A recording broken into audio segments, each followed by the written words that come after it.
not honor us with their life, but they've given our country and come back with a disability of some kind. And some of those disabilities are apparent. If you see a veteran in a wheelchair or with a prosthetic, you know that they're an injured veteran. But PTSD is something, and I'm sure Jerry will tell you, it's something that you can't see. It's inside of a person. And so I think it's really important to us to recognize that there are a lot of veterans that are coming back who have served our country faithfully that have this illness that I would just like the community to be aware of. And so I'll just read the very first paragraph and then I'll turn it over to Jerry to tell us what she does for the community. The first paragraph says, whereas post-traumatic stress disorder, PTSD, can occur after a person experiences trauma, including but not limited to the stress of combat, rape, sexual assault, child abuse, bombings, accidents, and natural disasters, and affects approximately 8 million adults in the United States annually. And so Jerry works for Atlantic Health, and she is a behavioral health clinician working with our veterans with PTSD through a group called True North. Yes. And I'll let you explain what you do to the community. Okay. Thank you so much for having me. Yes, I work as part of Atlantic Health. It's a program called True North, and it is funded through philanthropy and started just about 2 years ago. There was a veteran that had come to the Morristown Medical Center in crisis.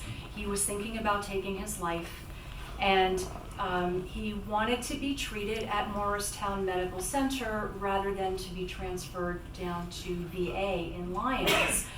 And what happened was another veteran had gotten involved, and the director of behavioral health had gotten involved to make that happen so that he would be able to get his care at Morristown Medical Center. That kind of planted the seeds so that the mission became never to allow a veteran to go without mental health care when he or she needed it. So they brought me on board in July of 2017, and I and my colleague John have developed this program, and we offer behavioral health services to veterans and family members regardless of discharge status. So if any of you are familiar with VA healthcare, there are certain parameters that you need to follow in order to qualify for VA healthcare.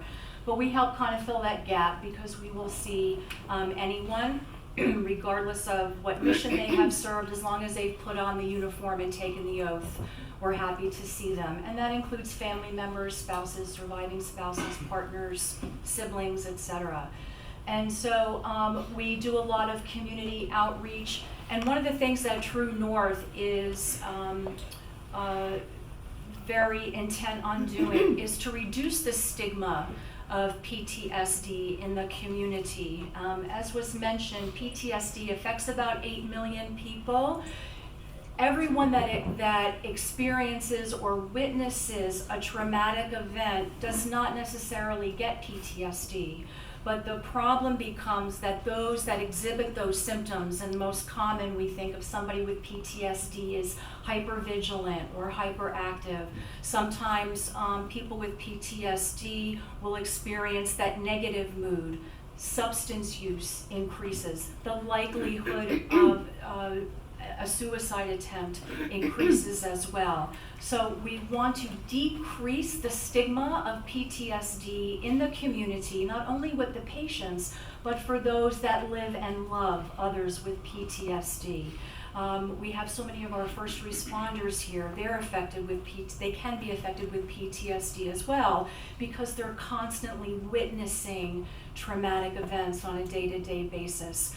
So what we do with True North, not only do we do the counseling right off the green in the Mount Kemble Atlantic Rehabilitation Building, but we also go up to Newton Medical Center to see veterans and their families. And we also make those community linkages. So veterans and families can call us. Let's say they want to know how to get that paperwork done if they want to connect with the VA. We have those community partnerships with the county, even with Sheriff Gannon's office. with veteran-friendly providers throughout Morris County and Sussex County. Veterans might be in need of a financial resource or transportation or some sort of other medical resource. So we at Atlantic Health kind of want to be the hub of being able to link veterans and families to those resources. So I'm just really thrilled to be able to represent Atlantic Health and the True North program and to receive this proclamation. That's great.